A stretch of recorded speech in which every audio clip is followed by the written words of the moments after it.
Bienvenue dans cette nouvelle vidéo qui va être particulièrement pour toi si tu parles de tes offres, mais à chaque fois ça t'épuise.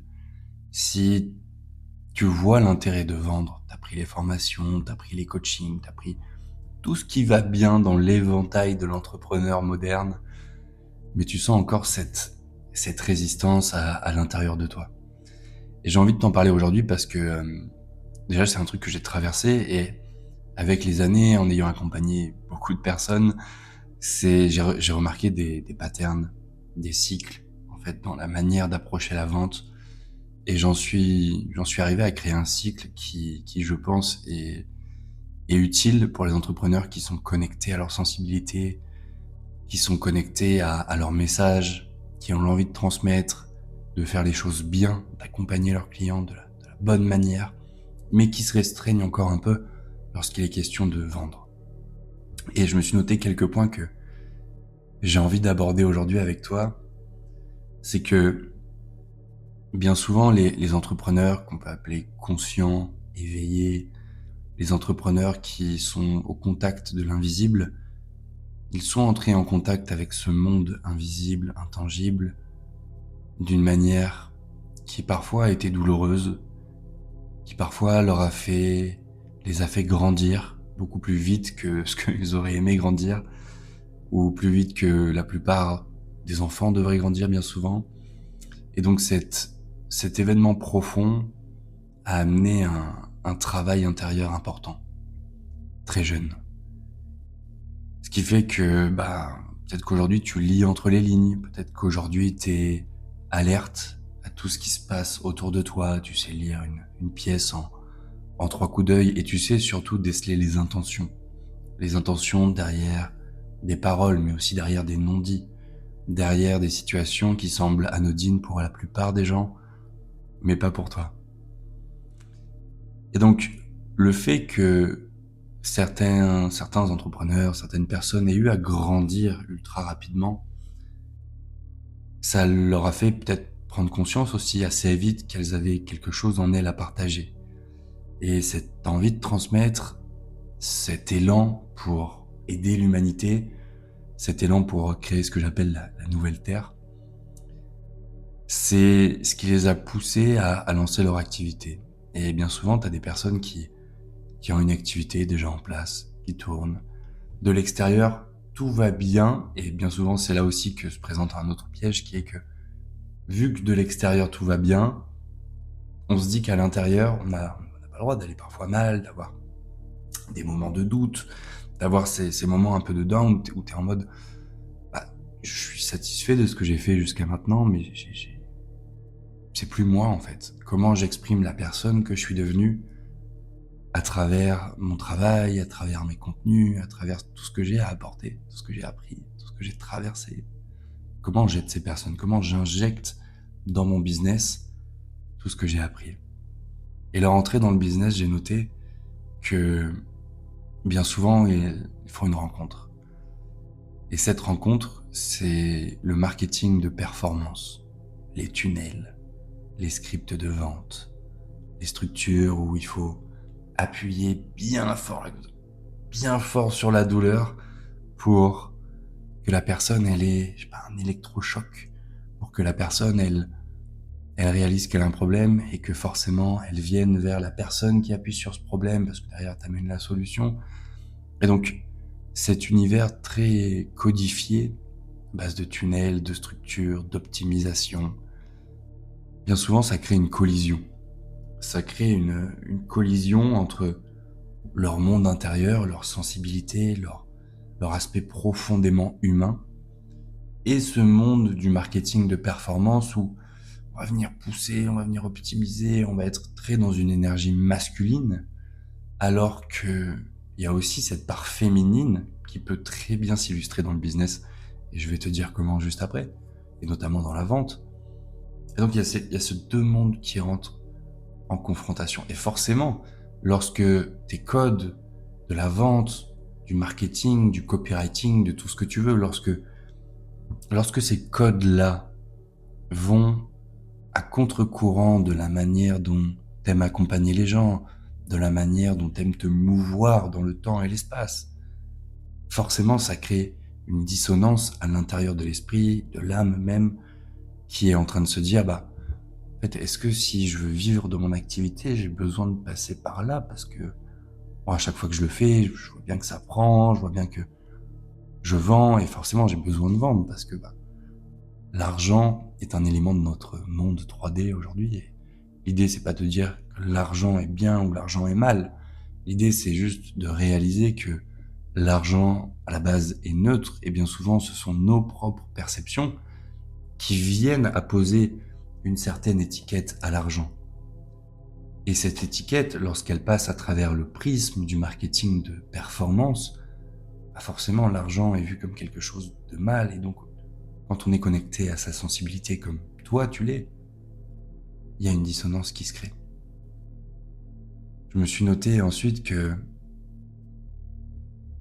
c'est souvent à ce moment-là, lorsque tu rentres en, en confrontation presque avec le marketing de performance et que tu veux quand même vendre pour accompagner des gens, coacher, guérir, aiguiller. J'arrive à la fin de mon stock de mots. À ce moment-là, ça crée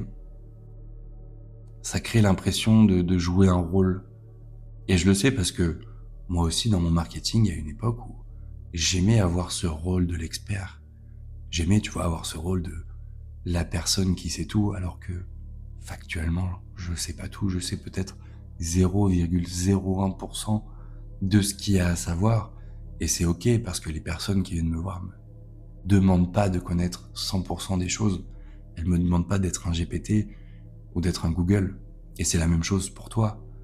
C'est-à-dire que ce rôle que tu dois endosser lorsque tu fais du marketing de performance, c'est un rôle que peut-être tu as envie de laisser derrière toi.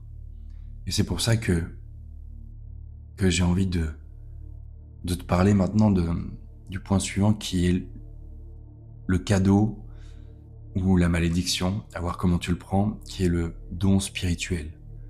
Ou bien souvent dans la spiritualité, on te dit que avoir un don, c'est forcément quelque chose que tu dois donner forcément gratuitement aux gens. Comme si te faire payer pour ce don rendait ton don, voire même ton humanité, moins bonne que celle des autres, étant donné que tu demandes en contrepartie à te faire payer. Tu demandes à recevoir. Et ça aussi, c'est un vrai point. Lorsque tu as traversé tout ce que tu as traversé, lorsque tu es passé par les étapes de la guérison, l'incompréhension, de la nouvelle version de toi qui a émergé, on va te faire croire que l'argent et te faire payer pour ça, c'est mal. Que le fait de servir, c'est mal. Alors que c'est juste un transfert d'énergie. Et lorsque tu vois ça non pas comme quelque chose de dark, mais comme vraiment un transfert d'énergie entre toi qui offre tout ce que tu as traversé finalement, mais de manière synthétisée pour éviter à une autre personne d'avoir à traverser ça pendant peut-être des semaines, des mois, voire jusqu'à la fin de sa vie. Lorsque tu prends cette perspective de servir et d'utiliser ton don spirituel et d'utiliser l'entrepreneur que tu es devenu en chemin pour le mettre au service des gens qui sont appelés à venir vers toi. À partir de ce moment-là, t'es plus coincé entre les deux extrêmes que je me suis noté, c'est-à-dire donner gratuitement et appliquer un marketing de performance.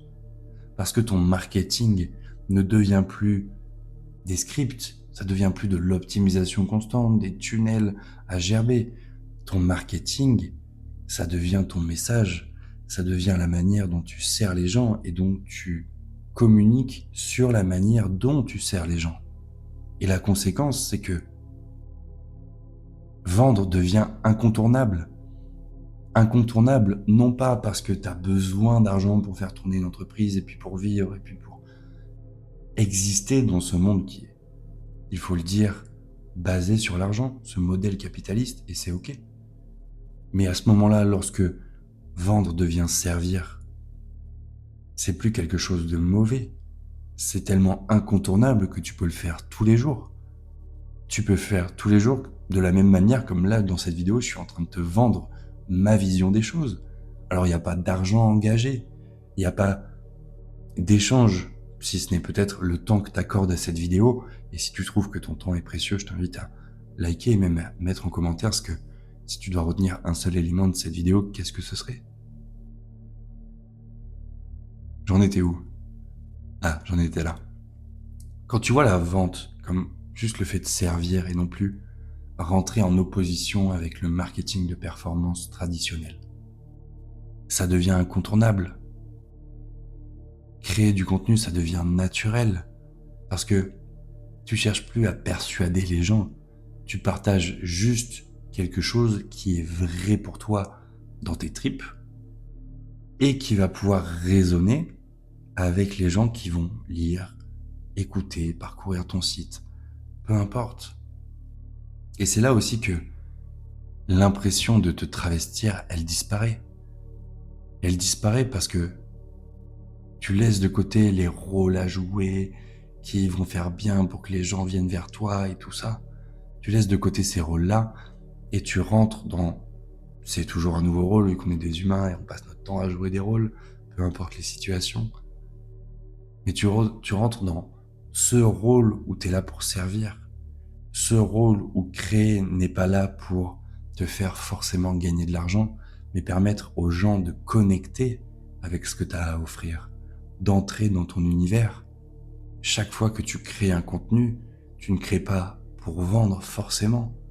Alors peut-être que ce contenu a pour but d'annoncer l'ouverture des portes, de la formation, du coaching, de tout ce que tu veux. Mais in fine, créer, c'est juste mettre une partie de toi entre les mains des gens que tu es appelé à servir. Et lorsque tu vois ça comme ça, les gens, forcément, il y en a qui vont connecter à ce moment-là. Et forcément, il y a des gens qui ne vont peut-être pas raisonner. Mais in fine, la vente, c'est servir les gens qui sont appelés à collaborer avec toi. Les gens que tu es appelé à servir. Les gens qui sont appelés à être fidèles, non pas envers toi, mais en la manière que tu as d'apporter ton sujet, d'apporter tes nuances, d'apporter le spectre de l'expérience humaine que tu proposes dans ton travail. Et c'est pour ça que je me suis noté, le problème, c'est pas que les entrepreneurs éveillés, conscients, ne savent pas vendre. C'est que la manière dont les entrepreneurs, connectés à l'invisible et à leur spiritualité, ont appris à vendre, c'est quelque chose qui rentre en opposition avec leur manière d'être. Et donc, comment on fait maintenant? Comment on fait pour sortir de ce marketing de performance? Bon, il y a un truc que j'utilise avec mes clients qui est le marketing de résonance que j'adore personnellement. Ok, on reprend, j'ai eu besoin de tousser comme un zinzin.